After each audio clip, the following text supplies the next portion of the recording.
बच्चों, another type of interaction is the competition. Competition में क्या है यहाँ? Competition is an interaction among the individual of same species. या तो एक ही स्पीसीज में होगा या अलग अलग स्पीसीज में होगा। एक ही स्पीसीज में होगा तो इसको इंट्रा स्पीसीज कहेंगे। जैसे यहाँ बहुत सारे गेहूं के पौधे हैं, बहुत सारे व्हीट के पौधे हैं, तो सारी की जगह यहाँ फैली हुई है, तो एक ही जगह पे सारे व्हीट के पौधे हैं, सारे व्हीट के पौधे हैं, तो इनमें कंपटीशन हो गया। एक ही तरह का नेचर से ही इनको कंपटीशन हो गया। अगर एक दूसरी स्पीसीज है, मान लीजिए मस्टर्ड है, इसमें टैप फ्रूट है, तो यहाँ भी इसे कंपटीशन होगा। तो ये कई स्पीसीज के हैं तो इंट्रा स्पेसिफिक स्ट्रगल या कंपटीशन, और अलग अलग स्पीसीज के हैं तो इसमें भी होगा। तो इंटर स्पेसिफिक, अलग अलग स्पीसीज के हैं तो इंटर स्पेसिफिक, एक ही स्पीसीज के हैं तो इसमें सेम रिसोर्सेज शेयर करने के लिए उनमें आपस में इंट्रा स्पेसिफिक कंपटीशन होगा। और इस कंपटीशन में कौन बचेगा? सुपीरियर तो बचेगा, इंफीरियर एलिमिनेट हो जाएगा। जो सुपीरियर है, जो स्ट्रांग है, वो तो बचेगा, inferior one get eliminated due to lack of sufficient food and shelter. तो यहाँ पर कभी कभी क्या होता है कि फूड रिसोर्सेस अगर पर्याप्त है तब भी अगर सुपीरियर स्पीसीज ला दिया जाए वहाँ, तो उसका ब्राउसिंग कैपेसिटी बहुत ज़्यादा है, वो खा करके ग्रास को, वो जो है इंफीरियर वन को फिर भोजन नहीं बचेगा और इंफीरियर वन एलिमिनेट हो जाएगा। तो यहाँ देखा गया कि एविंगडन टर्टवाइस, ये गालापागोस आइलैंड में होता है। एविंगडन टर्टवाइस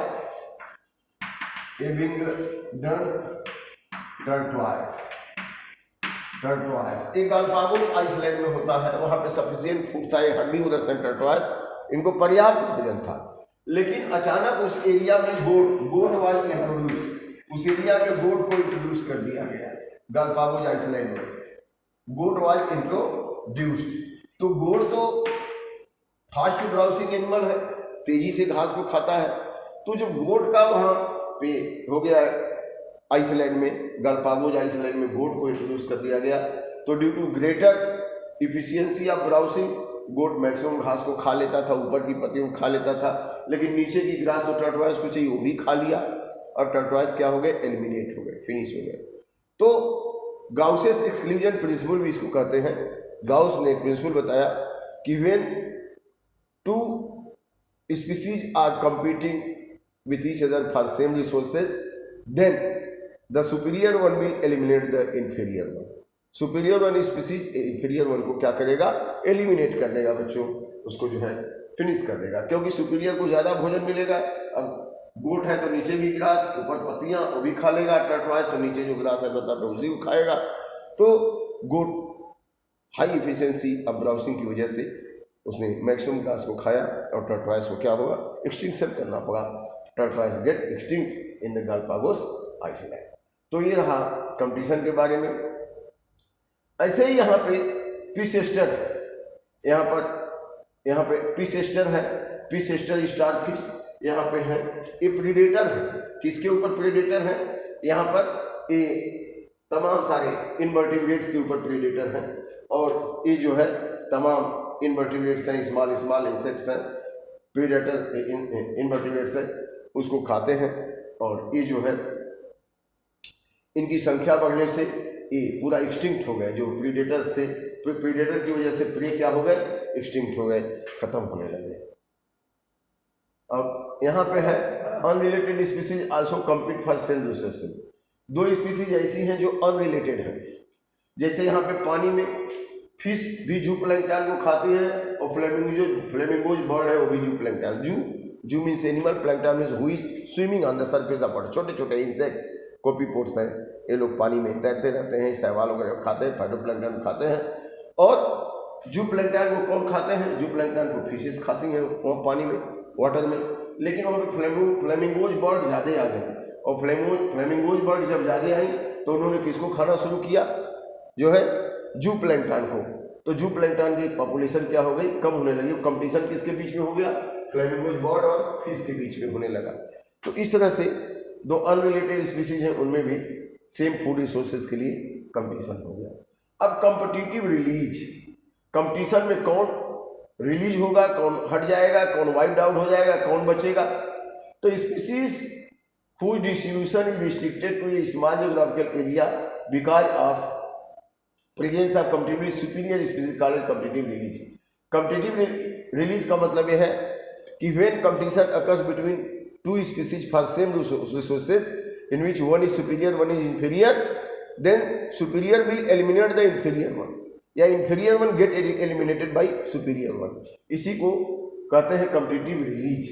अब गाउस ने भी competitive exclusion principle दिया कि when two closely related species competing for the same resources cannot exist together, दोनों एक साथ नहीं, जैसे टू रिलेटेड स्पीसीज दोनों हार्बिवोरस है, जैसे एविगडन टर्टोइस और गोट, तो गोट तो सर्वाइव किया लेकिन टर्टोइस क्या हो गया, फिनिश हो गया, एक्सटिंक्ट हो गया.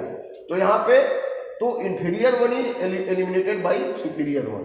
तो two closely related species competing for the same resources can not exist together and the competitively inferior will be eliminated by superior one. यही है गाउसेस एक्सक्लूजन प्रिंसिपल. माने when two species are competing for the same resources, then certainly the superior one will eliminate the inferior one. This is called as Gauss's exclusion principle. अब resource partitioning, एक और नया behavioural change आया है. कुछ ऐसे भी एनिमल हैं जो compete करते हैं सेम रिसोर्सेज के लिए, लेकिन अपना बिहेवियर नीच चेंज कर देते हैं, जैसे टाइमिंग चेंज कर देते हैं. इसको कहते हैं रिसोर्स पार्टीशनिंग. जैसे कि कोई विद्यालय है, उसमें बच्चे बहुत ज़्यादा हैं, तो कुछ बच्चे डे टाइम में पढ़ लिए, कुछ जो है शाम के समय पढ़ लिए, 2 शिफ्ट में विद्यालय हो गया. वैसे ही यहाँ पे सेम बर्ड एक ही जगह रह रहे हैं, लेकिन रिसोर्सेस को पार्टीशन कर दिया. कुछ जो है डे टाइम में फूड कलेक्ट करते हैं, कुछ जो है नाइट टाइम में फूड कलेक्ट करते हैं. जैसे इन्होंने अपना फोरेजिंग पैटर्न को चेंज कर दिया, इसीलिए इसको कहते हैं रिसोर्स पार्टीशनिंग. आर्थर ने बताया था कि रिसोर्स पार्टीशनिंग के द्वारा हम कंपटीशन को कम कर सकते हैं, रिड्यूस कर सकते हैं. देखिए यहाँ पे बर्ड है, MacArthur showed that the 5 closely related species of warblers living in the same tree were able to coexist and avoid competition by having behavioral difference in their foraging or hunting. ये अलग अलग समय में, कोई day time में, कोई evening में अपना भोजन कलेक्ट करते हैं, इसलिए इनमें कंपटीशन नहीं होता है. और इन्होंने अपना कंपटीशन कम कर दिया by changing the timing of the collection of food. तो बिहेवियर डिफरेंस इसमें हो गए. इसके लिए ये जो है जितने भी वार्बलर बर्ड्स हैं, इन्होंने अपना फोरेजिंग टाइम कर दिया चेंज. इसको कहते हैं रिसोर्स पार्टीशनिंग. अब कोई दिन में कलेक्ट कर रहा है, कोई रात में कलेक्ट कर रहा है, तो दिन में अलग इंसेक्ट है, रात में निकलने वाले इंसेक्ट अलग है. अब कंपटीशन इनका कम हो गया, सो दे कैन सर्वाइव. तो इस तरह से कंपटीशन को रिड्यूस कर देते हैं. इसको कहते हैं रिसोर्स पार्टीशनिंग. अब नेक्स्ट है पैरासिटिज्म. पैरासिटिज्म क्या है बच्चों? One organism lives in the body of other host or on the body of host. अगर on the body of host है, जैसे टिक्स है, लाउस है, सरफेस में स्किन पे हैं और ब्लड सक करते हैं, तो उनको इक्टोपैरासाइट. लेकिन कुछ अंदर शरीर में हैं, जैसे प्लाज्मोडियम है, ट्रिपेनोसोमा है, स्कैरिस है. सही प्लाज्मोडियम ब्लड में है, ट्रिपेनोसोमा भी ब्लड में है, स्कैरिस इंटेस्टाइन में है, टेपवर्म भी इंटेस्टाइन में होता है. तो इनको इंडोपैरासाइट कहते हैं. लेकिन ये पैरासाइट कुछ न कुछ अपना जो है एक एडाप्टेशन डेवलप करते हैं. जिसे मान लीजिए स्कैरिस है, आंत में रहेगा, तो आंत में डाइजेस्टिव एंजाइम है, तो उसको डाइजेस्ट हो जाना चाहिए, लेकिन ऐसा नहीं होता, क्योंकि उसके ऊपर क्यूटिकल का लेप हो जाता है. वैसे ही टेपवर्म है, उसके ऊपर भी क्यूटिकल का लेप हो जाता है, और उसके हर सेगमेंट में टेस्टिस ओवरी है, क्योंकि वो तो एक ही सेगमेंट में टेस्टिस ओवरी है. ओवम रिलीज किया, स्पर्म रिलीज किया, मैच्योर प्रोग्लाटिन में फर्टिलाइज हुए, जाइगोट बने, फीकल मैटर के साथ वो आ गया बाहर. फिर किसी पिग ने खाया, पिग में गया, और पिग में ब्लैडरवर्म लार्वा के रूप में उसके मांस में पड़ा हुआ है, मसल्स में. अब कोई एनिमल उसको बिना ठीक से पकाए ही खाया, तो ब्लैडरवर्म लार्वा इलाकेट होके आंत में बड़ा हो जाता है, और वहाँ पर फिर उनकी लाइफ साइकिल शुरू हुई. तो टेपवर्म डाइजेनेटिक है, लेकिन इसके जैसे मोनोजेनेटिक. टेपवर्म डाइजेनेटिक क्यों है? क्योंकि उनका जीवन चक्र 2 होस्ट में चलता है, pig and human. But the earth स्कैरिस monogenetic है, क्योंकि वो मिट्टी में से भोजन कंटामिनेटेड फूड वाटर के साथ किसी तरह भोजन के साथ आ गया, फिर एलिमेंट्री कैनाल में वो ग्रो करेगा, और फिर फीकल मैटर के साथ उसके एग्स जाएंगे बाहर. तो इस तरह से एक कोई बाग होते हैं, अपने अंदर में चेंज लाते हैं. अगर अपने अंदर में चेंज नहीं लाए तो ये सर्वाइव नहीं करेंगे होस्ट के शरीर में.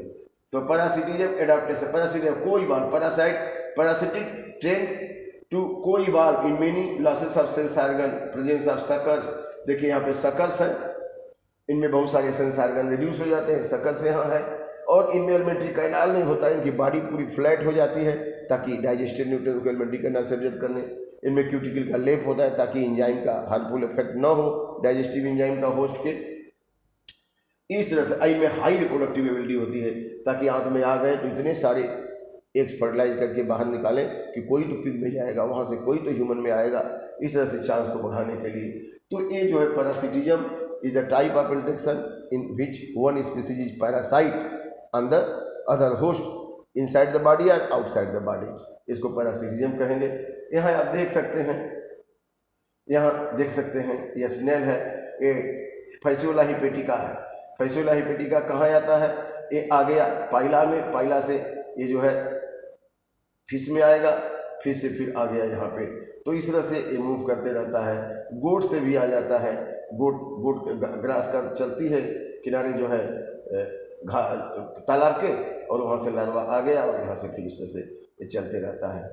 और यहाँ पे आप देख सकते हैं, यहाँ पे मस्कीटो है, इसने बाइट किया तो इसका प्लाज्मोडियम आ गया ब्लड में आरबीसी को तोड़ा, लीवर सेल को तोड़ा, फिर आरबीसी को तोड़ा, फिर संख्या बढ़ी, फिर मस्कीटो ने शक किया तो उसके स्टमक में आया, स्टमक में फर्टिलाइज होकर फिर वो जो है जाइगोट बनाया, फिर स्पोरोजोइड बना, फिर उसके सैलिवरी ग्लैंड में आया, फिर वहाँ से ब्लड में जिसको बाइट करेगा। तो इस तरह से ये डाइजेनेटिक है, इनके अंदर इस तरह का एडाप्टेशन होता है और अपने जीवन को चलाने के लिए।